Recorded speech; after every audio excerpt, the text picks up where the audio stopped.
Hi and welcome to the Woolbeing Workshop companion videos for those of you who couldn't make it to the in-person classes. This is your tutorial style talk through of your kit, the materials and some tips, inspiration. So grab a cup of tea and your kit and we will look at Woolbeing. So one of the first things you might be wanting to do is planning out a design. It can be quite scary to have a blank page. Similar to that, it can be quite scary to have a blank loom. So if you want to be instinctive and just go with it, that's great. If you want to plan it out a little bit more, I suggest using obviously scrap paper or sketchbook. An old paper plate is a good one as well, because you can actually see it on a circle and you can put in however many spokes or warp threads that you've got just by folding the plate and marking it off. Similarly, you can lay your empty hoop over something like this to check where your spokes are hitting. It really does depend on your craft style. So I don't know if your camera's picking this up, but I've literally just drawn a very loose idea of a landscape just to kind of give me an idea of where to start. So that became this. So you can see the template really was just a loose guide to get my brain into the colour palette and placement of what I wanted to do, because I was a little bit stuck. Once I started in the centre and seeing how the colours interacted, I realised that very quickly I didn't actually need the template anymore. So things became far more tactile. So this is the wool roving, which is the unspun yarn. This is just some knotted up bold white yarn, just kind of knotted onto the spokes around other things because I like the difference in the texture. This is some paper, some quilling paper, so just strips. And this is old map books, again just threaded by hand in and out. And I quite like the overall effect because it is very textural, and the colours are quite simplistic. It's not the neatest thing in the world, but then that's not really the point of Woolbeing. I had a lot of fun making this, and the textural elements, it really is a piece of art that just makes you want to interact with it. So that's one way of using your circle loom. Another way you can use your loom is to use scraps of fabric, and again be far more random with it and create almost like a wreath design. Again, you can really just kind of go mad with it. There are elements to this that I like, and there are elements that I'm not so happy with.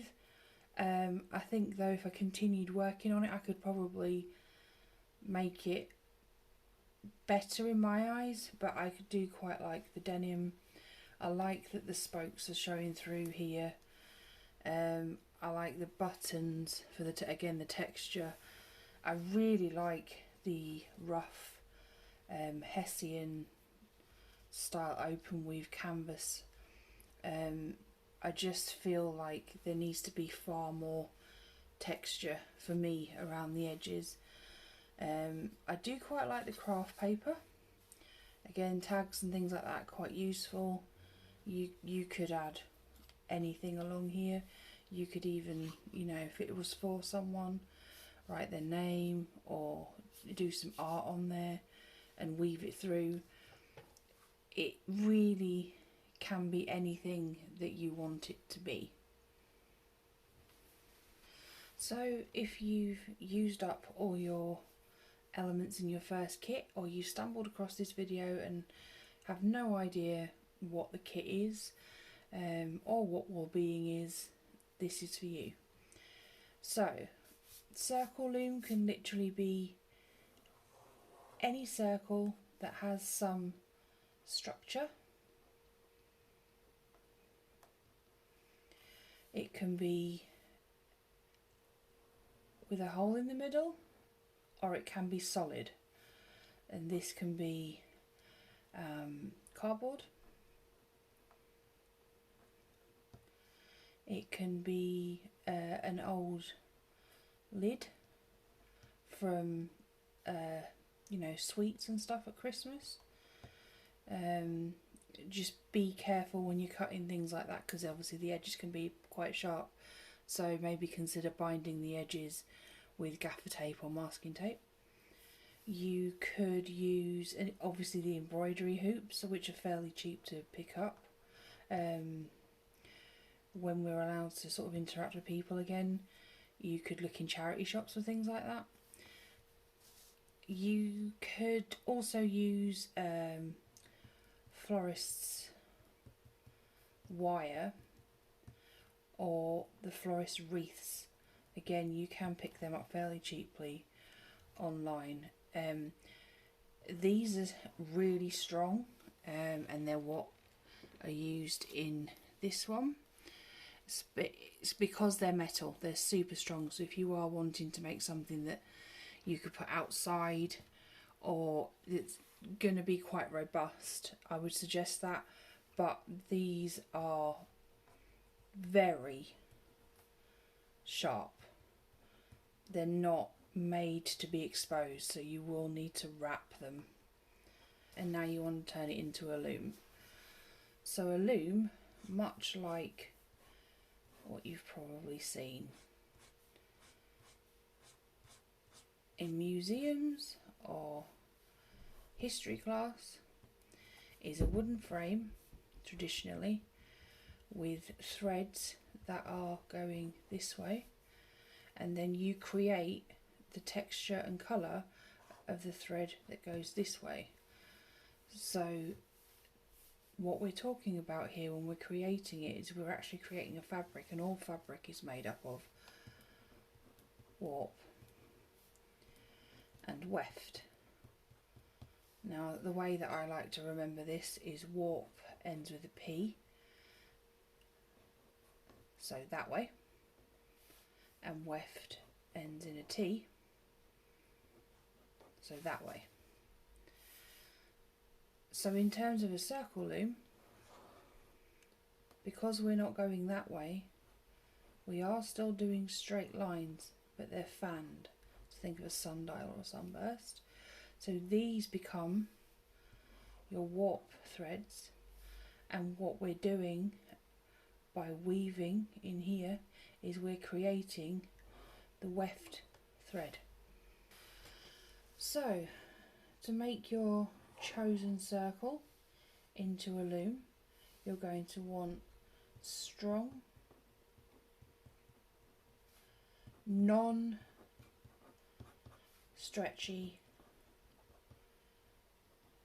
can't spell, yarn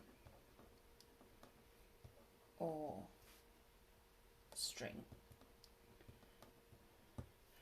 The reason being, on the warp thread needs to be the strength, because if you decide to take your piece off of your loom and have it as just its own circular piece of fabric to put in a frame or to use as part of a bigger project, which you can do, you will need that strength for it to have any structure.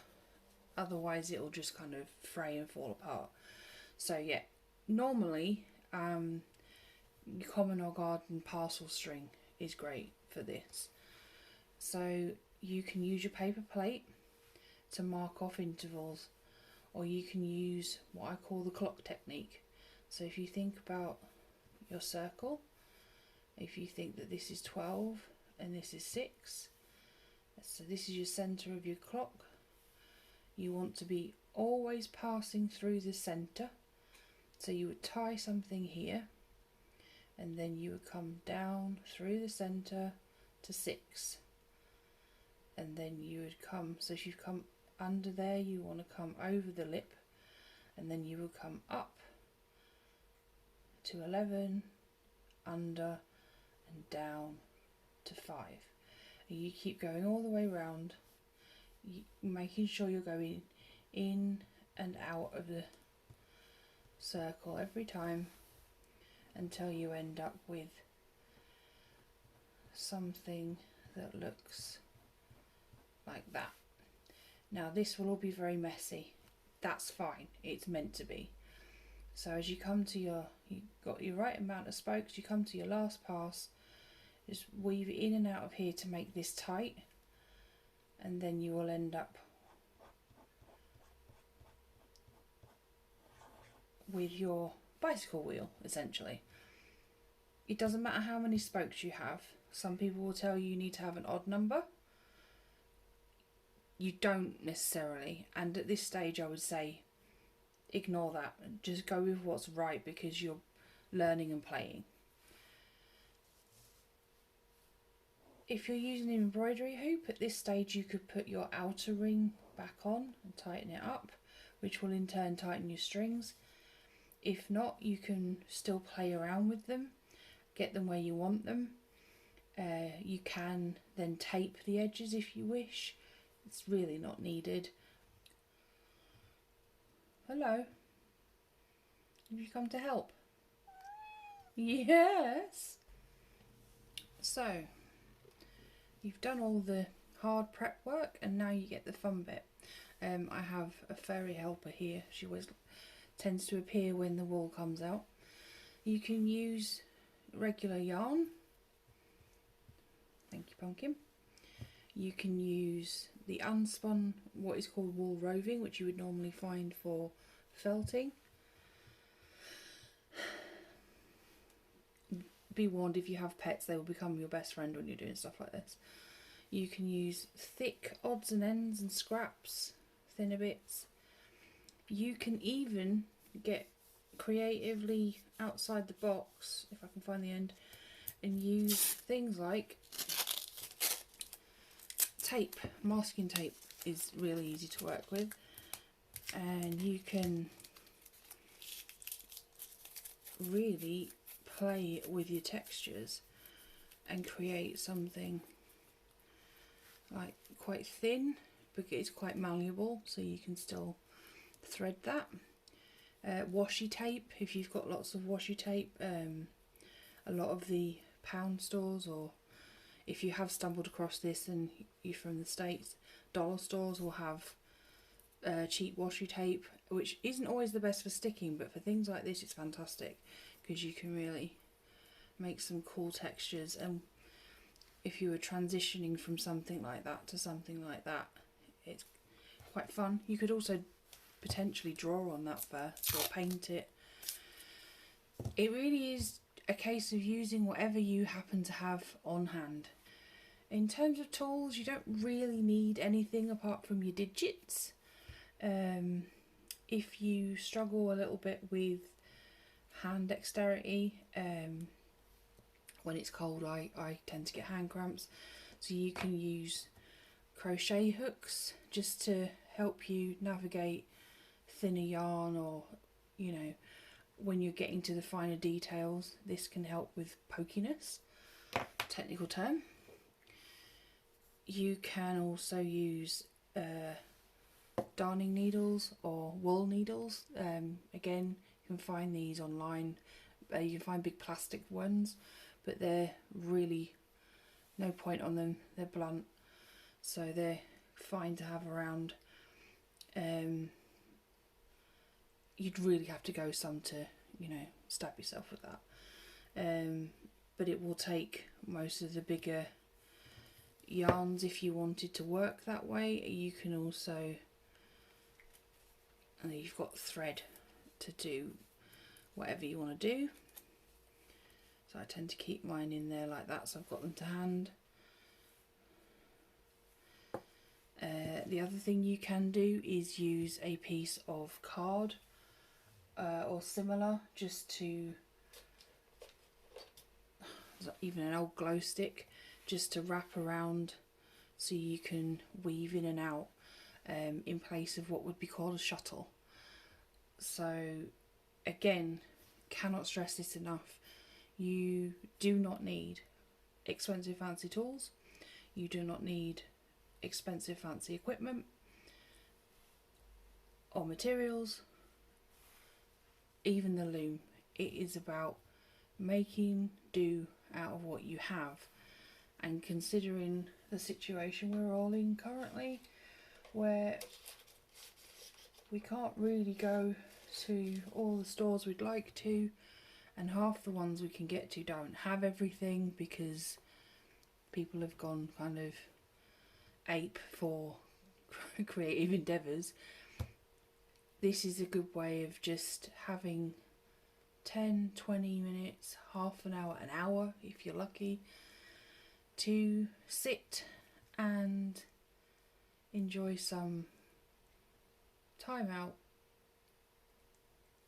So that's about it really from me. Thank you for listening to me waffle through my very first tutorial. So thank you for joining me on your Woolbeing journey. We would love to see whatever you create. Simply use the hashtag Woolbeing or Make Space CC on Instagram, Facebook and all those kinds of places. You absolutely don't have to do that if you don't want to. We are more than happy for you to email us your creations. This has been Woolbeing. I'm Jo for Make Space. I want to say a big thank you to the Recovery College for allowing us to put on this workshop, and just constantly being uber supportive of everything that we do and championing mental health in our area. If you like this, keep your eyes out for more projects. We also do journaling, a myriad of other things. I personally do a lot of crochet, so if you want to see stuff like that, please let us know. So from me, my messy desk, and a very interested cat to the side, thanks for joining us, and remember, you are special, you are enough, and you are absolutely worthy of giving yourself time out.